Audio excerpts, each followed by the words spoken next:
জয় Jagannath. Ration দোকান থেকে প্রসাদ নিয়ে এলাম, দেখি ভিতরে কি আছে।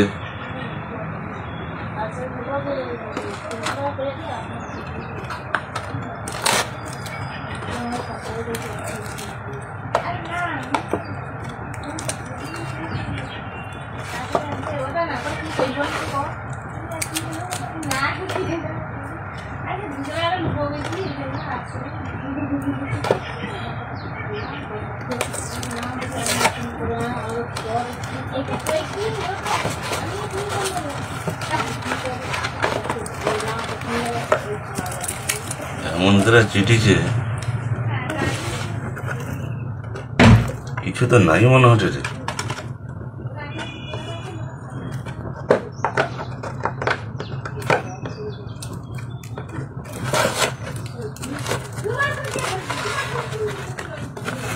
হ্যাঁ,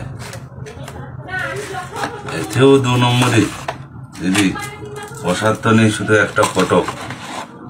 এই একটা ফটো, এই প্রচারে তথ্য সংস্কৃতি বিভাগ, পশ্চিমবঙ্গ সরকার। প্রসাদ নেই, শুধু একটি করে ছবি।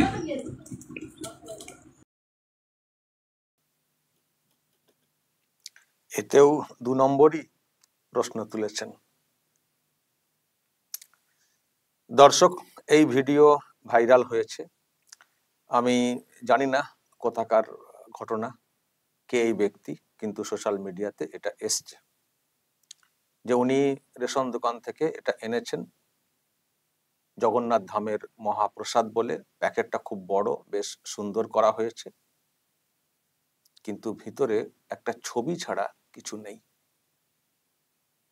একটা ছবি ছাড়া কিছু নেই, অথচ একটা বড় প্যাকেট ধরিয়ে দেওয়া হয়েছে।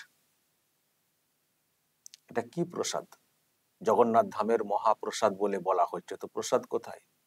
শুধু একটা ছবি, বাকি সেই গজা প্যাড়া গেল কোথায়? এটাও হাফিস দেওয়াই হয়নি, নাকি খেয়ে নেওয়া হয়েছে? খেয়ে নেওয়া হয়েছে, খেয়ে নিয়ে আবার নতুন করে প্যাকেট করে বিলি করা হচ্ছে। বিষয়টা কি? খুবই রহস্যের। প্রিয় দর্শক, আমি শফিকুল ইসলাম এবং আপনারা দেখছেন আরামবাগ টিভি।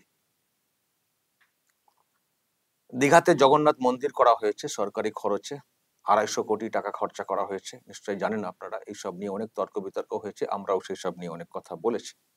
প্রশ্নও তুলেছিলাম যে সরকারি কোষাগার থেকে কি করে একটা মন্দির তৈরি করা হতে পারে, কিন্তু উনি করেছেন। উনি মনে করেন যে আমি ক্ষমতাতে আছি মানে আমি যা খুশি করতে পারি। তো তারপরে আবার ঘরে ঘরে প্রসাদ পাঠানোর জন্য একটা উদ্যোগ নেওয়া হয়েছে। প্রত্যেকটা ঘরে জগন্নাথ ধামের মহাপ্রসাদ যাবে। বলা হচ্ছে জগন্নাথ ধামের প্রসাদ, কিন্তু আবার যেটা শুনছি, সব লোকালি মিষ্টির দোকান থেকে মিষ্টি তৈরি করে ওটাকে প্রসাদ বলে চালানো হচ্ছে। কিন্তু তারপরও আবার দেখা যাচ্ছে যে সেই সব নেই। গজা প্যাড়া নাকি কি সব দেওয়ার কথা হয়েছিল, সেগুলো নেই, শুধু ছবি আছে, শুধু ছবি আছে। তো তাই প্রশ্ন যে গেল কোথায়?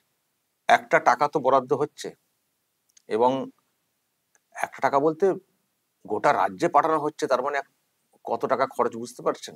কোটি কোটি খরচ, কোটি কোটি। কিন্তু উনি করছেন, ওনাকে মহা হিন্দু সাজতে হবে, উনি বিরাট হিন্দু প্রেমী, বড় হিন্দু, এটা বোঝাতে হবে। হিন্দুদেরকে উনি খুব ভালোবাসেন, হিন্দুদের জন্য উনি খুব কাজ করেন, সেটা মানে একটা বার্তা দিতে হবে। তো সেই জন্য এইসব করছেন, সরকারি কোষাগার থেকে টাকা পয়সা খরচা করে, বিরাট অঙ্কের টাকা খরচা করে ইল্লিগালি ওই মন্দির তৈরি করা হয়েছে। ইল্লিগালি আমি কেন বলছি কথাটা? মন্দিরের নাম করে কিন্তু টাকাটা তোলা হয়নি, টাকাটা তোলা হয়েছে কালচারাল সেন্টার করার নামে, দিয়ে মন্দির করে দেওয়া হয়েছে ইল্লিগালি। তো এখন আবার প্রসাদ দেওয়ার জন্য এইসব খরচ, কিন্তু সেই টাকাগুলোই বা যাচ্ছে কোথায়? কাদেরকে টেন্ডার দেওয়া হয়েছে এইসব মিষ্টি এইসব করার জন্য? মিষ্টি কোথায়? মানে প্রসাদ বলে যেটা বলা হচ্ছে গজা প্যাড়া, সেটা কোথায়? কোথায় গেল? আমি তো বলছি যে আদৌ কি দেওয়া হয়েছিল প্যাকেটে, নাকি দেওয়া হয়েছিল আবার পরে তুলে নেওয়া হয়েছে, বা কেউ মাঝপথে খেয়ে নিয়েছেন? বলবেন আপনারা, আপনাদের যা মত বলবেন। কিন্তু উনি তো পরিষ্কার অন ক্যামেরা জয় জগন্নাথ বলে কপালে ঠেকিয়ে উনি তো এটা খুলছিলেন, বেশ ভালো করে সিল করা হয়েছে। উনি আগে খেয়ে নিয়েছেন বলবেন নাকি? উনি আগে খেয়ে নিয়ে ভিডিও করেছেন এটা বলবেন? বলবেন আপনারা আপনাদের যা মত। এত নাটক করবেন, এত ড্রামা করবেন, ক্যামেরার সামনে এইরকম করবেন, ওনাকে মানে প্রশ্নের জবাব দিতে হবে না যে ক্যামেরার সামনে এটা করছে, একটা প্রজেক্টকে নিয়ে আমি ভিডিও করছি, এর জের অনেক কিছু হতে পারে, এত ঝুঁকি নিয়ে এইসব করবেন? হ্যাঁ, আসল বিষয়টা কি খতিয়ে দেখতে হবে। আমার তো মনে হয় ওই ওই যে বলেছেন এখানেও 2 নম্বরই, মানে প্রসাদ বন্টনেও কেলেঙ্কারি, আর একটা তদন্ত হওয়ার প্রয়োজন হয়ে পড়েছে। প্রসাদ কেলেঙ্কারি, কেলেঙ্কারি তো শেষ নেই এই রাজ্যে। তো এবার মনে হচ্ছে আরো একটা কেলেঙ্কারি জুটলো, প্রসাদ কেলেঙ্কারি। দেখবেন সত্যিই কেলেঙ্কারি, খোঁজ নিয়ে দেখবেন। আচ্ছা, ইনি তো যা পেয়েছেন পেয়েছেন, আপনারা বলুন তো, আপনারা বলুন যারা এর আগে পেয়েছেন, প্রথমত মিষ্টি পেয়েছেন কিনা, গজা পেড়া পেয়েছেন কিনা, আর পেলেও কিরকম সাইজের পেয়েছেন সেটা বলবেন, আর কতটা খাওয়ার উপযুক্ত সেটাও বলবেন। আরো তো সব দেখছি, আমার কাছে কিছু কিছু ভিডিও এসছে, প্রসাদ একটা মহাপ্রসাদ বলা হচ্ছে, সেটাকে এমন ভাবে সব বিলি করা হচ্ছে বাড়ির সামনে, এমন এমন জায়গাতে অনেক ক্ষেত্রে বন্টনের নামে কিছু উদ্যোগী লোকজন জুটে গেছেন তৃণমূল কংগ্রেসের, এমন এমন জায়গায় রেখে দিয়ে চলে যাওয়া হচ্ছে। অনেকে বলছেন এটা এই প্রসাদ দেওয়া মানে প্রসাদ দেওয়া হচ্ছে নাকি ছেলে খেলা করা হচ্ছে, অসম্মান করা হচ্ছে কার্যত, এমন ভাবে সব এমন এমন জায়গাতে রেখে দিয়ে চলে যাওয়া হচ্ছে। অনেক জায়গাতে দায় সারা ভাবে এমন ভাবে করা হচ্ছে, আসলে সরকারি উদ্যোগ দিতে হবে, কিন্তু এদিকে যারা নেবেন তাদের মধ্যে উৎসাহ নেই, তারা অনেকে মনে করেন না যে ওটা অ্যাকচুয়ালি প্রসাদ দেওয়া হচ্ছে, তারা তো অনেকেই বিশ্বাসই করেন না যে ওটা জগন্নাথ ধাম, তারা আবার মহাপ্রসাদ, ফলে উদ্যোগ নেই। ম্যাক্সিমাম হিন্দুদের মধ্যে তো উদ্যোগ নেই, আর হিন্দুদের মধ্যেই তো উদ্যোগটা থাকতে হবে। মুসলিমরা তার প্রসাদ প্রসাদ নেবেন সেটা তো ভাববার তো কারণ নেই, মানে উদ্যোগ সহকারে দিয়ে গেলে খাচ্ছেন মিষ্টি হিসেবে, সেটা অন্য বিষয়, কিন্তু আবেগ অনুভূতি যেটা, সেটা তো হিন্দুদের মধ্যে আছে। প্রসাদ এইসব বিষয়ে সব থেকে বেশি অনুভূতি আছে। তো যদি সেই অংশের মধ্যেই দীঘার ওই জগন্নাথ ধাম, আহ জগন্নাথ ধামকে নিয়ে প্রশ্ন থাকে তাদের মধ্যে, তাহলে সেই অনুভূতি আবেগটা আসবে কোত্থেকে? ফলে তারা হয়তো সেইভাবে নিচ্ছেন না। তো নিচ্ছে না, এদিকে বরাদ্দ হয়ে গেছে, তো যেখানে সেখানে সব প্যাকেট নাকি ফেলে দিয়ে চলে যাওয়া হচ্ছে, এটাও শুনছিলাম। তো যাই হোক দর্শক, এই হচ্ছে সব ব্যাপার স্যাপার, মানে এটাও এক ধরনের কেলেঙ্কারি এবং খুব ছেলে খেলা চলছে, যা বুঝতে পারছি। আসলে এই শাসক দল, আমি জানি না হিন্দুরাই বেশি করে বলবেন কথাটা, এরা মানে ধর্মটাকে নিয়ে অনেক বেশি ছেলে খেলা করে। দেখুন, ধর্ম নিয়ে আর অন্য দলের লোকেরা তারা কাজ করেন, কিন্তু এতটা ছেলে মানুষই আমি দেখি না মানে অন্যদের মধ্যে আসে, যেটা এরা করার চেষ্টা করে। এরা পুরোটাই ভোট ব্যাংকের জন্য যে করে, আমি সেটা পরিষ্কার বুঝতে পারছি। অন্যদের ক্ষেত্রে হয়তো বলবেন হিন্দু ভোট ব্যাংক, কিন্তু তবুও তাদের মধ্যে একটা আধ্যাত্মিকতা আছে, সং সাজা ব্যাপারটা নেই, বা ঢং করার ব্যাপারটা নেই, যতটা আমরা এক্ষেত্রে দেখি।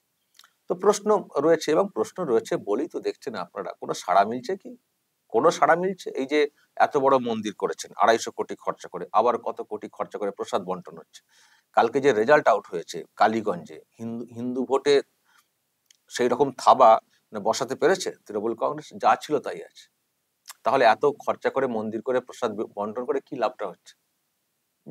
যে হিন্দু ভোটটা যতটুকু পেয়েছে তৃণমূল কংগ্রেস, সে তো একই আছে, এর জন্য তো কোনো বৃদ্ধি হয়নি,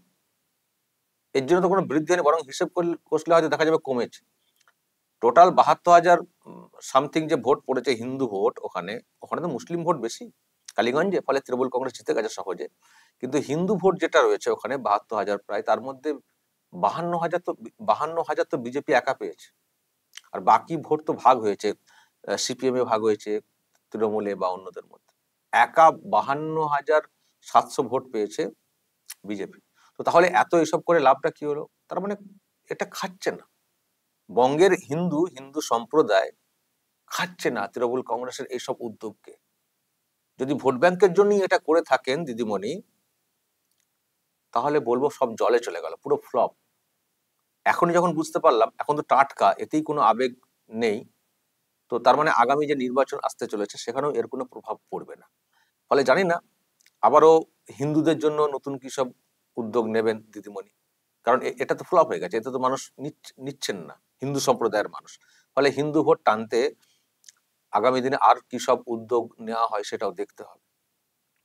কারণ এটাও কালকে ইঙ্গিতটা এসছে, যেভাবে এত কিছুর পরেও ঐক্যবদ্ধ হয়ে উপনির্বাচনে হিন্দুরা ভোট দিয়েছেন, যদি 26-এর ভোটে আরেকটু আবেগ তৈরি করা যায়, এই হিন্দু ভোটেই তৃণমূল কংগ্রেস জব্দ হয়ে যাবে ওভারঅল রাজ্যে। ফলে তৃণমূল কংগ্রেসকে ভাবতে হবে যে কি করে কি করা যায়, কত শাসানি চমকানি হবে, তার বাইরেও কি করা যায় না করা যায় দেখতে হবে, মানে কৌশল অবলম্বন করতে হবে। আর কৌশল অবলম্বন করতে এই দলের জুড়ি মেলা ভার। দেখা যাক কি সব করে, আবার কত কৌশল কত টেকনিক খুঁজে বের করে হিন্দু ভোটটাকে আনার জন্য, বা আবেগ আবেগ বৃদ্ধি করার জন্য আবার কি করে হিন্দুদের জন্য। দর্শক বলবেন, যদি আপনাদের কিছু বলার থাকে এই নিয়ে অবশ্যই বলবেন কমেন্ট বক্সে। আর কে কি পাচ্ছেন এই প্রসাদের, যার যা অভিজ্ঞতা হচ্ছে বলবেন, যা বলার বলবেন কমেন্ট বক্সে। নজর রাখবেন আরামবাগ টিভিতে।